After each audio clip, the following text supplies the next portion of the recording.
creep in. Before we talk about whether Christ rose from the dead, we have to decide whether the New Testament documents are reliable. So why should I think the New Testament documents are reliable? Well, I would say that it is possible to believe Christ rose from the dead, even if you are skeptical of the reliability of the New Testament documents.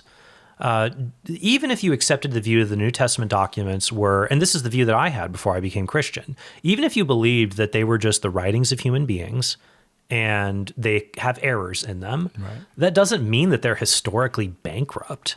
I mean, look, for example, at ancient Roman historians and the Great Fire of Rome.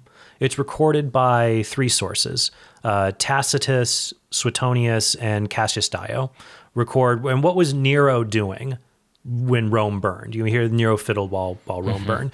But those three sources give us very different interpretations of what happened to Nero. Some people say he was at the Tower of Mycenae. Some people say he started the fire. Others said he was away from the city at the time. But those differences don't mean there was no fire in Rome at that time. Gotcha. It doesn't discount the core so historical something can elements. be generally reliable, even if there are errors within it.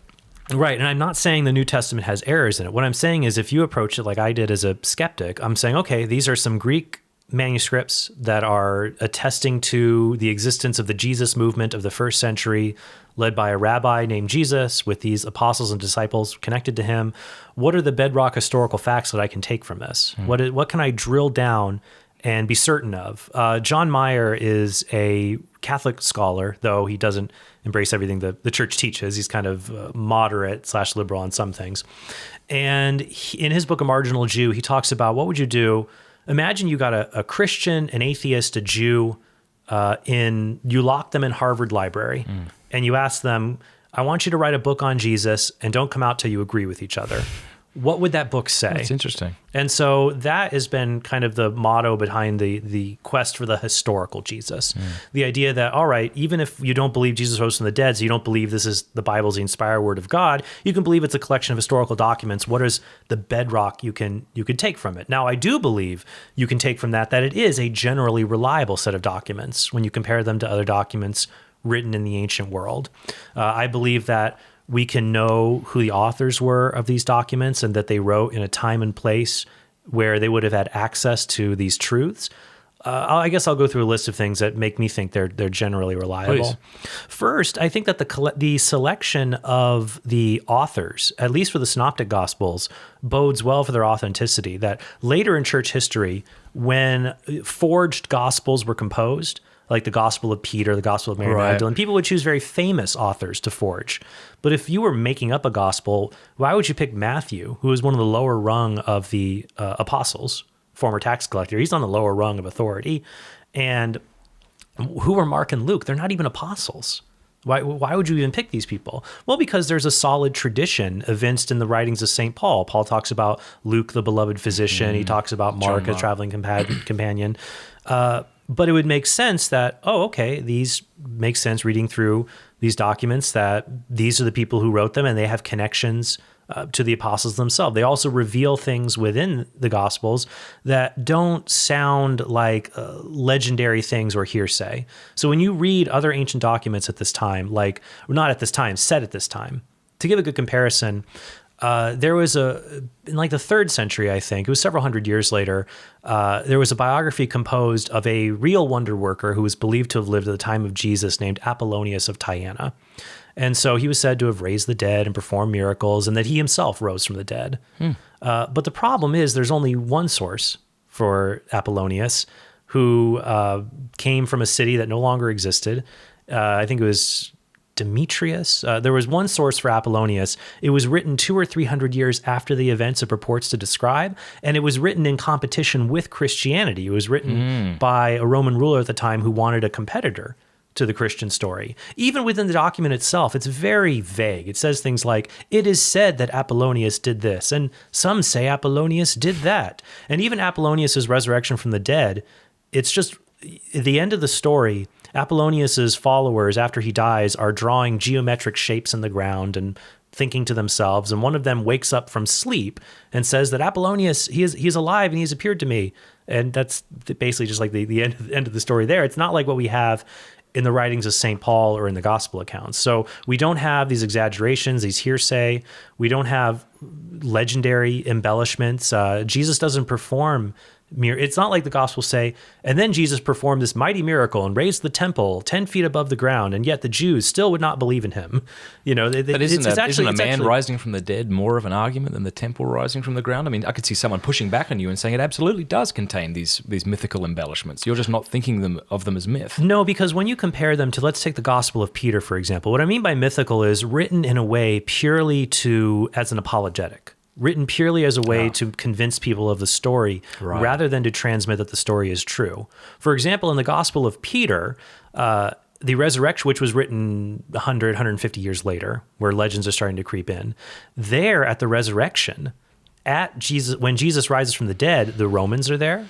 The Jewish leaders are there. The crowds are there. So, hey, they were there. They saw Jesus rock out of that tomb. And not just Jesus. Angels come down, and the angels are 500 feet tall, and Jesus is like 1,000 feet tall. And actually, when I used to share this story, change my mind on things, I used to say that the cross came out of the tomb. And it said, have you preached to those who sleep? And the cross says, yay. But I was reading an article, I think a year ago, by Mark Goodacre, who is a wonderful New Testament scholar. And he wrote a book called The Case Against Q, which is dealing with New Testament source material. Really good guy. And he thinks that the better translation of that is it's not talking about the cross, but the crucified one.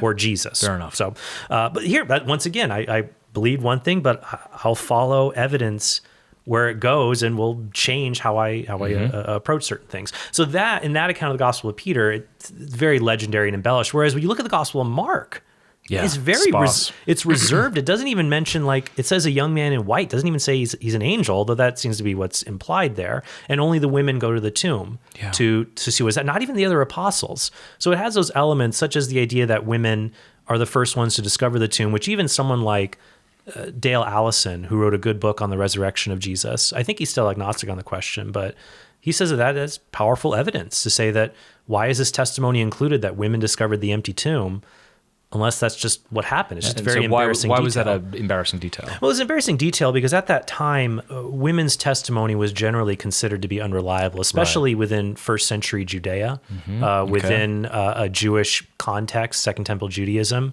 Under the Talmud, a woman could only testify in court whether her words were only considered trustworthy if she was verifying whether she had achieved the age of menstruation or whether her previous husband had died, if there was a dispute about her current marital status. But otherwise, the examples in ancient literature of the testimony of women considered to be reliable is very slim. I mean, some critics have tried to say, well, Josephus includes the testimony of women who survived the battle of the fortress of Masada, I think. But even there, the reason Josephus includes it is he tries to beef up their credentials to say that, oh, they're the daughter of this important person, to show they're trustworthy, and they were the only survivors. So we have to go with what they say because they're the only ones that made it out of there.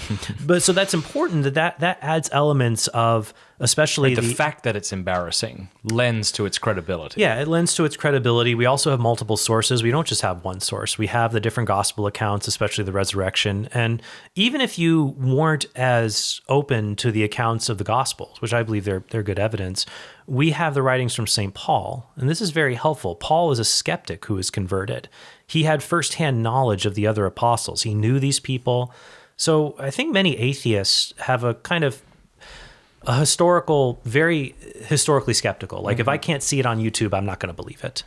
But that's just not how we do ancient history. Yeah. We have a lot, like if you look at like the story of, you watch Braveheart, William Wallace. Great movie. It is a great movie, but our first source about William Wallace is like 120 years later from a blind minstrel.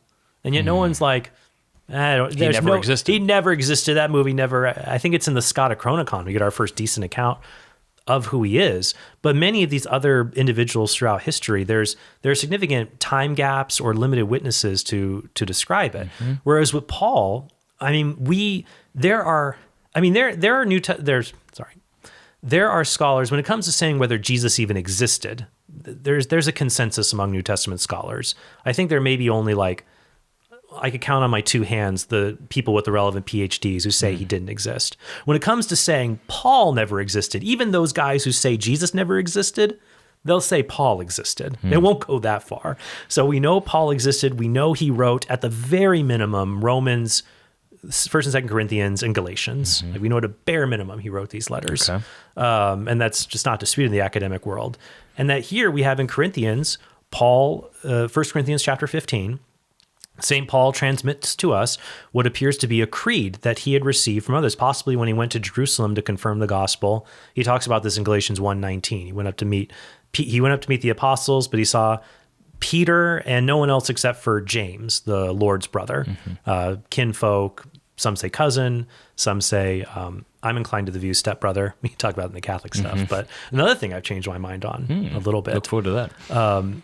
So when we look at that, okay, he's interacted with the apostles. He gives us this creed that Jesus died, he was buried, he rose again on the third day, and he appeared to Peter, the other disciples, to the 12, 500 others, and then finally to him himself. And so we've got all this, and when we put it together, I think that other hypotheses don't explain the data as well.